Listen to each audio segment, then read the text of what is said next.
Vou compartilhar aqui com vocês umas anotações que são muito interessantes e importantes para quem interpõe recurso especial e recurso extraordinário. A possibilidade da conversão de recurso extraordinário em recurso especial e de recurso especial em recurso extraordinário. No CPC anterior, de 1973, não existia essa previsão. Aí o que acontecia em alguns casos? A parte apresentava recurso especial e extraordinário e tanto o Supremo quanto o STJ não conheciam desses recursos. STJ dizia que a matéria era constitucional e por isso não conhecia do RESP, e o Supremo dizia que a matéria era ligada a normas infraconstitucionais e que a violação à Constituição seria reflexa, e aí também não conhecia do RE. E nesse caso, a parte ficava sem a devida prestação jurisdicional. Como eu brincava em algumas aulas, cabia apenas pranto e ranger de dentes para o recorrente. O CPC atual, ele resolveu essa situação e criou essa possibilidade de conversão do RESP em RE. E é sobre essas interpretações do artigo 1032 e 1033 que nós vamos conversar aqui alguns minutinhos. Trago para vocês aqui o teor do artigo 1032, que prevê a conversão de RESP em RE.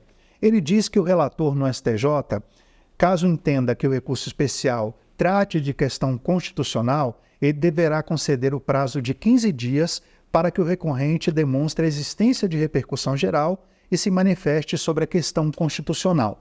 Então, esse dispositivo, ele prevê a complementação das razões recursais pelo recorrente para que ele possa ajustar esse recurso especial, que no entendimento do ministro do STJ deveria ser um recurso extraordinário, para que esse recorrente, então, transforme esse RESP em RE. E aí, cumprida essa diligência, de acordo com o parágrafo único, o relator no STJ remete para o Supremo e o relator no Supremo, que receber esse RESP com essa proposta de conversão em RE, vai decidir se cabe ou não.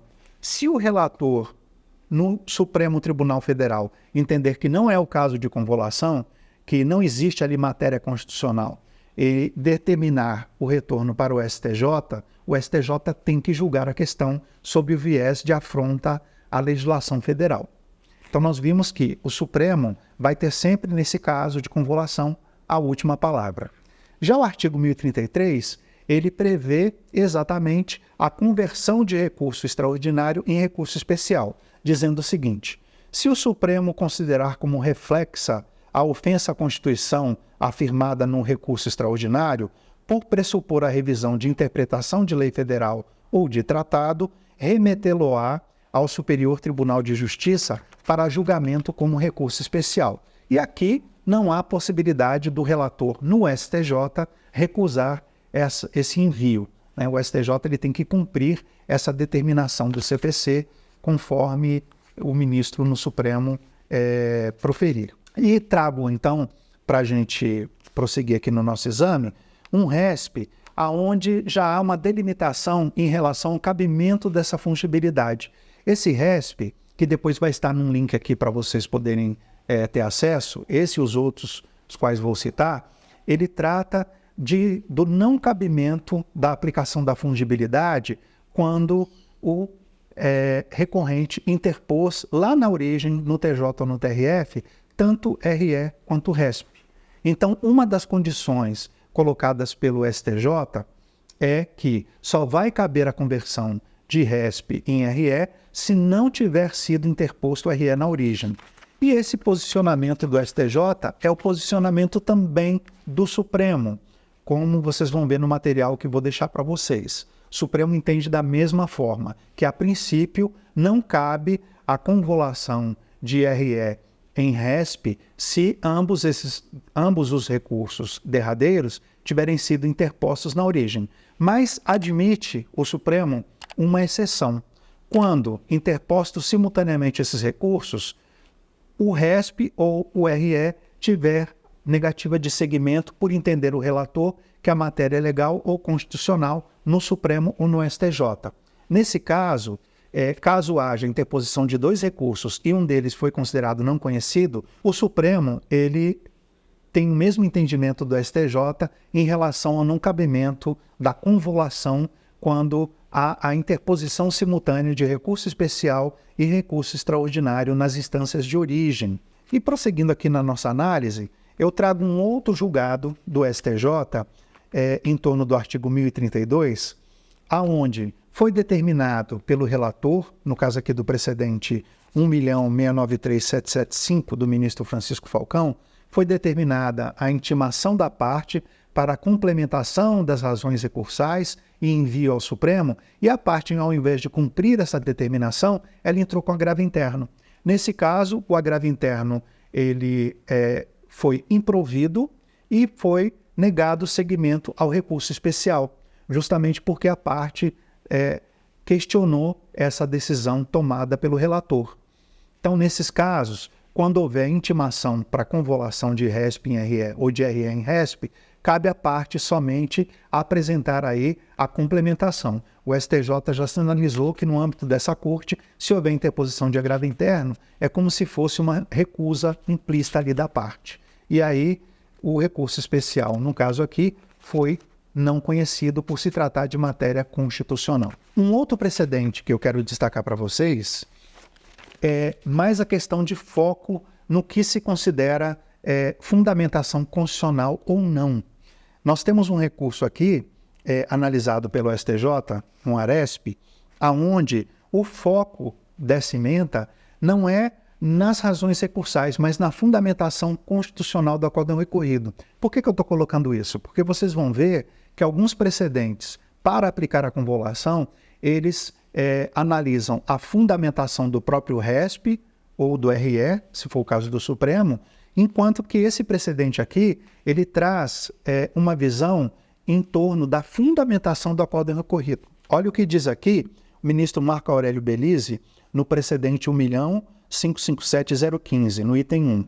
De Sua Excelência, constata-se a ausência de fundamento constitucional no acórdão proferido pelo Tribunal de Origem, apto a ensejar a abertura de prazo para a apresentação da existência de repercussão geral. Portanto, não é o caso de aplicação do comando do artigo 1032 do CPC. Então, a primeira turma, ou melhor dizendo, a terceira turma, num agravo interno que foi desprovido, confirmou o entendimento do relator, ministro Marco Aurélio Belize, para considerar que não era o caso aqui de possibilitar a convolução de RESP em RE. Por quê? Porque o acórdão recorrido não adotou fundamentação constitucional. Um outro precedente sobre o tema, que ocorre também algumas vezes no Supremo Tribunal Federal, é quando a matéria do qual o tribunal decidiu não tem repercussão geral, essa matéria constitucional. E aí, nesses casos, o Supremo recebe o RE, aplica o seu entendimento de que não tem repercussão geral e remete, diante da ausência desse instituto, remete o RESP para o STJ e o STJ tem que julgar. Esse precedente, ele diz aqui no item 3, precedente assinado pela ministra Rosa Weber, julgado aí em dezembro de 2022. Não há falar em afronta aos preceitos constitucionais indicados nas razões recursais, porquanto a suposta ofensa somente poderia ser constatada a partir da análise da legislação infraconstitucional apontada no apelo extremo, a torná-la oblíqua e reflexa à causa existente e insuscetível, portanto, de viabilizar o conhecimento do RE. E aí, vem no item 5, dizendo aqui na ementa que essa matéria ela tem a ausência, não tem repercussão geral, estão ausentes os efeitos da repercussão geral e a determinação da aplicação do artigo 1033 para que esse RE seja recebido no STJ como recurso especial. Uma outra hipótese de não possibilidade de convolução, de transformação de RE em RESP, de acordo com a jurisprudência do Supremo, foi colocada aqui também pela ministra Rosa Weber, lá no tribunal pleno daquela corte, em relação à existência de outros fundamentos no recurso extraordinário que não permitiram o conhecimento do RE.